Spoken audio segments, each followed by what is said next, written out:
मंचासीन अतिथिगण, सामने विराजमान पिता तुल्य बुजुर्गों, बड़ी संख्या में पधारी मातृशक्ति, नौजवान भाइयों, प्यारे बच्चों, आज इस चुनावी सभा में मैं नौजवान भाइयों को एक बात बताना चाहूंगी कि जो आरएलपी पार्टी का गठन हुआ था उसकी सीख कुर्सी की धरती से हमें मिली थी, क्योंकि ये जो बुजुर्ग बैठे हैं कुर्सी के, इन्होंने हमें हौसला दिया था 2013 में जब एमपी साहब निर्दलीय चुनाव जीते थे। उस टाइम इनकी बड़ी भूमिका थी कि 41 दिन तक अपने हक और अधिकार के लिए एमपी साहब के साथ नागौर मुख्यालय पे बैठे थे, और मैं इन्हीं के आशीर्वाद से इनको हिम्मत मिली और 2018 में हमारी पार्टी का गठन हुआ।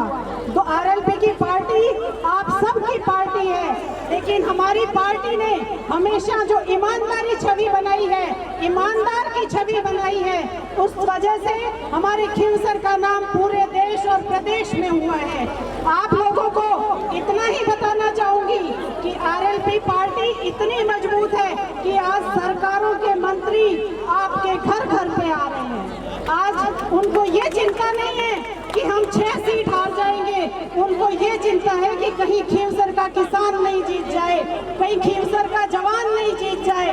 मैं कुर्सी के जो बाहर भी लोग रहते हैं, जो प्रवासी राजस्थानी रहते हैं, मैं उन भाइयों से भी निवेदन करूंगी कि आप अगर हनुमान बेनीवाल की विचारधारा के खिलाफ वोट देने जा रहे हैं तो एक बार सोचिएगा जरूर कि आपको वहां प्रवासी राजस्थानियों को किस नाम से जाना जाता है, कि आप उस खींवसर से आते हो जिसका नाम आपके नेताजी ने किया है।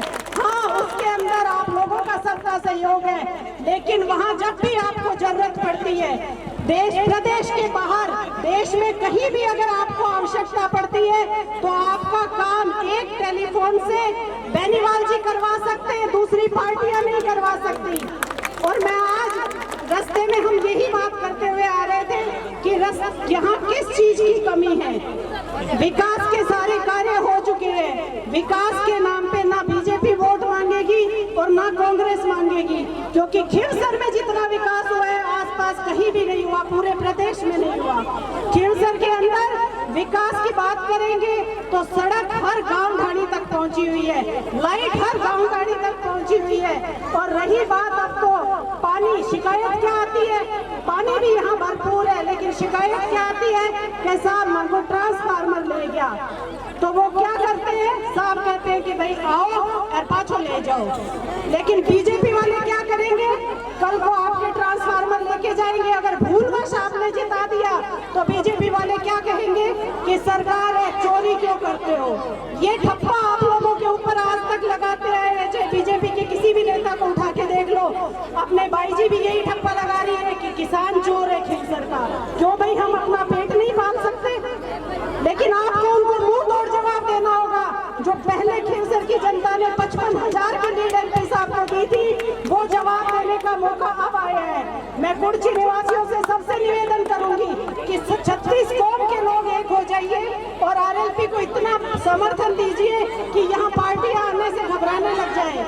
मैं इतना ही कहूंगी कि जिस पद चरणों पे, जिस ईमानदारी से नेताजी और नारायण जी ने आपकी सेवा की है, उसी ईमानदारी के साथ मैं भी इनके पीछे चलूंगी।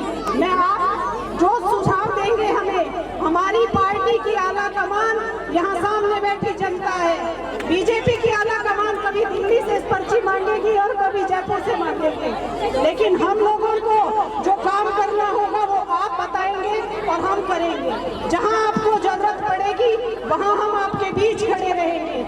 लेकिन अगर आप भूल कर गए, अगर राष्ट्रीय लोकतांत्रिक पार्टी कमजोर हो गई तो ये याद रखिएगा कि खींवसर का किसान कमजोर हो जाएगा, खींवसर का जवान कमजोर हो जाएगा और खींवसर का नाम जो देश में हुआ है वो कमजोर हो जाएगा। अगर आप चाहते हैं कि खींवसर इसी तरह से मजबूत रहे तो अपनी पार्टी को चुनिए, क्योंकि दोनों उम्मीदवार बाहरी हैं। जो बीजेपी का उम्मीदवार है वो कांग्रेस से घूम के आया है और जो बीजेपी का उम्मीदवार अपनी पार्टी से गया है। जो पिछली बार भूल की थी ना कि 2000 पे आ गए थे अपन, क्यों की थी, वो अपने ही कुछ लोगों ने कर दी थी कि लाई अपन हाथ में रहता नेताजी नहीं तो ही जीते, 2 वोट नहीं नहीं दे लाया है। वो भूल इस बार मत करना, कोई लाई नहीं है। उनकी पत्नी जो है वो प्रधान आरएलपी से है। क्या आपको उन लोगों ने कहा कि हम नेताजी को इस्तीफा दे के आए हैं? आप लोगों से उन्होंने पूछा कि हम बीजेपी में जा रहे हैं? अकेले फैसला लिया, लेकिन आपके नेताजी को कमजोर करने का प्रयास किया। मैं आपको इतना ही निवेदन करूंगी, अपने भाई को, अपने बीच रहने वाले को अगर मजबूती देनी है तो आप संदेश दीजिएगा कि 36 कौम एक होकर हम इतना बड़ा आशीर्वाद आरएलपी को देने जा रहे हैं कि आने वाली 13 तारीख को कुर्सी में कोई 2-5 वोट फट जाए तो की गोली नहीं तो एक तरफा टेक दीजिए। और वोटों को इतनी भरना,